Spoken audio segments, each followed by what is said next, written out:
special. Let's keep it recorded. That's the new iPhone 13.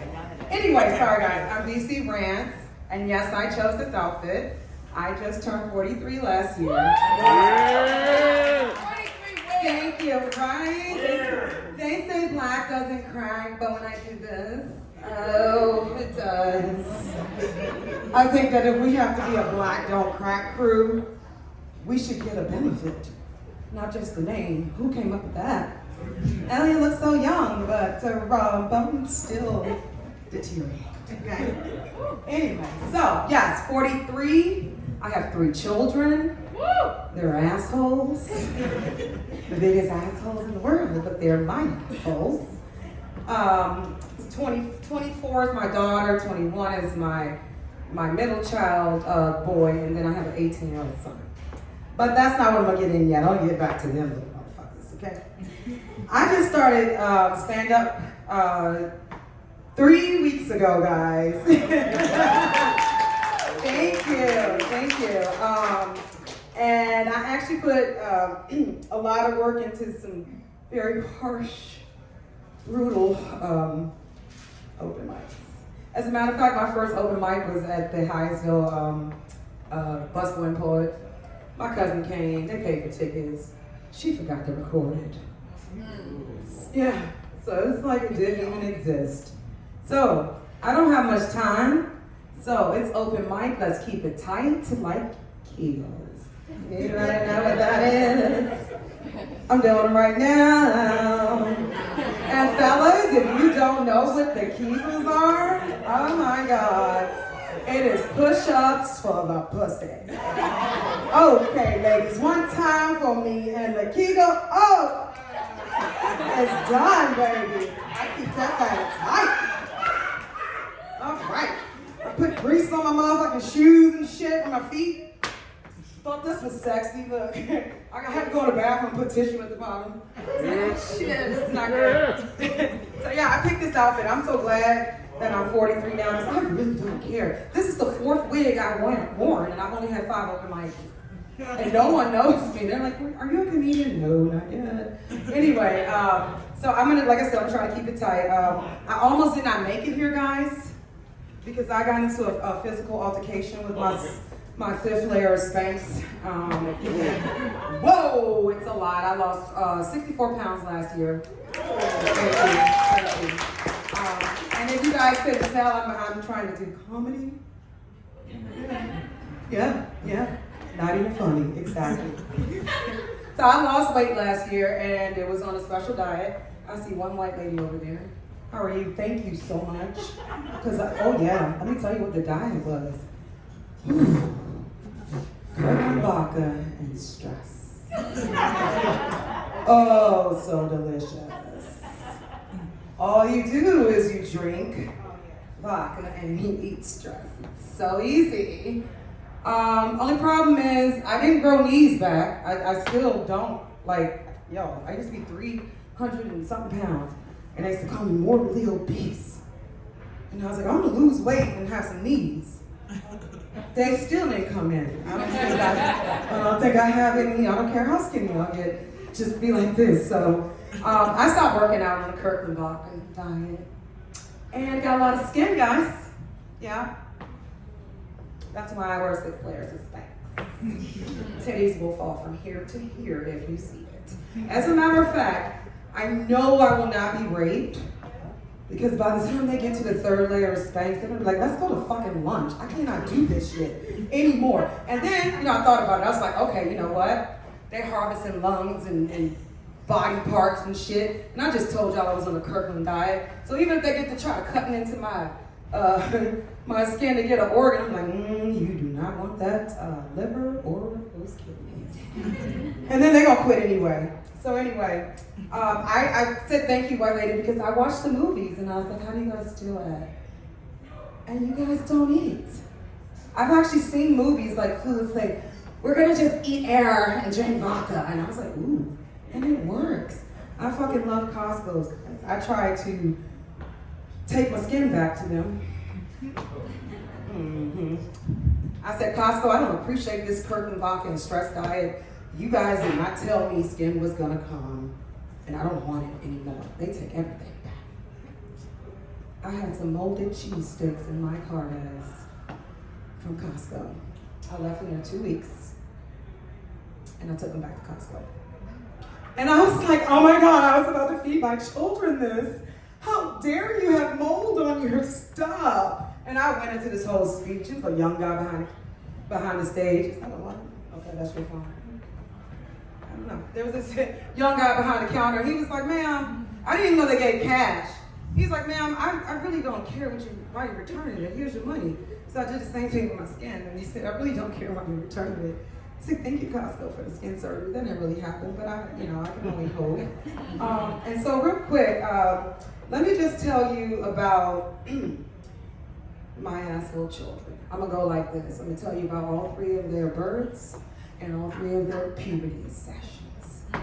And it started because my birthday is December 28th, and I'm 3 days after Christmas. It started with my youngest. Cat season. Oh yes, thank you. I'm new to this. So I see like this. Okay, thank you, cap. Fuck December. I'm looking for a new birthday. Yeah, so okay. So anyway, let me tell you like this. First of all, my body was allergic to all 3 of them. It thought it was a foreign object, and what that means, I had hyperemesis. I threw up all 9 months. I had to have an IV. So how dare they do what my youngest son did on Christmas and said, Merry Christmas, birth giver. Yup. But at first I thought it was cute. I was like, oh, he hasn't texted me in 6 months. It's so great. But I was sitting at a gas station telling people how to be homeless on Christmas Day because nobody gave a fuck about me. Nobody called me. There was a guy from California. He's just like asking people to do their windows. I was like, go up Columbia Heights, okay? They will give you money. It's Christmas Day. They feel guilty. So I'm out there like getting them, weed and mushrooms and liquor and buying them food. EBT. It was beautiful. But then I thought about it. I said, oh shit, he didn't even say birth mom or birth mother. This dude was like birth giver. And I'm gonna start with him. He was the only one I decided not to use the epidural with, the last one. And I was like, I'm just gonna have it natural. I'm gonna be. Because the last one, my son, I couldn't lift my head up after getting the epidural. I had to go to the bathroom like this. Have my ex-husband like lift my head up. Then they patched the hole. It's already punched a hole in your spine. Yeah. Then they had to patch it up. So with my son, he shitted. He was 2 weeks late and he took a shit in my stomach. Yeah, macronium, that's what they call it. And I could see this little Asian lady, she was looking at my husband trying to mouth it. She was like sizing up my, look, I should have it over here. She was sizing up my stomach. And I saw her do this. And I was like, I said, what was that? And she was like, nothing. No, she was saying big baby. Okay, this is not good, I'm sure. She was saying big baby. My son came out 9 pounds and 10 ounces, y'all. 2 weeks. 2 weeks late. And I had to hold him at the shoulders. I'm sorry if that's graphic, but they were like, we don't want you to get macaroni in his lungs. So you gotta hold him. I was like, really? This little nigga came out with a size 2 shoe on. I had to tell every motherfucking body who bought me newborn diapers and no, let's go to 3, guys. We're not doing this. He was 23 inches long. Beautiful baby. Beautiful fucking baby. That's the one that said Merry Christmas, birth giver. And then on my birthday, he said, happy birthday, birth giver. I love you. How was your day? I said, shit. So until my next special, that's my youngest, and he did that. Yeah, he was late and he did that, and I got more asshole stories to tell about my children because I love them, but they are who they are. I thank you guys for listening to me. Like I said, just started this, and I'm learning the ropes. Some tragic shit happened. You know how to go, PTSD. Let me make some art out of my pain. This is why I'm up here, guys. I've lost my motherfucking mind. And I am okay with it. You feel me? So thank you so much. I appreciate it, guys. Oh, thanks to Malachi and everybody. Oh my God, everybody did such a great job. I just want to say that real quick. I did poetry. I had 15 books. I grew up on 58th Street. Crackheads came in the house and took 15 poetry books from my grandmother's house, and I got lost. And so I'm gonna find my way back to poetry. after I do this. So thank you so much. I'm inspired.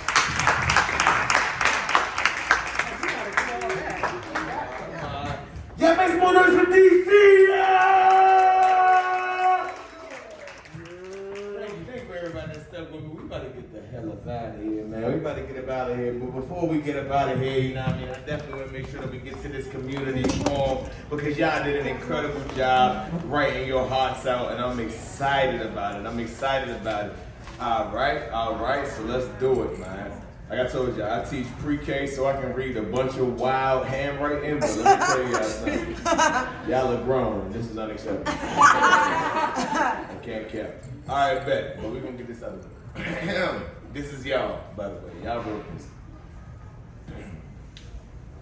Home is where the heart is. So this starts with the OG. If you speak with your heart, you help others see what they can't see. Home is where the heart is. Homeless, heartless. Home is a feeling. If you're from the Chicago, it's mild sauces and Lakeshore Drive. Home is where the heart is, where we learn and accept each other. Home is where the heart is, where you have fun and love one another. Home is where the heart is, where you can rest, sit back, and relax. And yes, that is where the heart is, to light candles and take a bubble bath. Home is where the heart is, where you can leave and return great yeast late. And that's still, I'm gonna skip that section, pay the mortgage. Yes, appreciation, understanding, forgive me. See, home is where you find what we reveal in love, in laughter, where team turns to lives, turns to love. Home is where the heart is, and home, damn, y'all just repeated the title the whole time. Home is where the heart is, where skies are wide and blue, where we feel it in the land, and I know you feel it too. Home is the heart is, where it is warm and true, where we're our family, even if it hurts too. Home is where the heart is. Y'all pissing me off, and that always starts inside of you. Home is where the heart is, and where you feel it. Yes, we can feel more warm, loved, and comfortable. Home is where the heart is.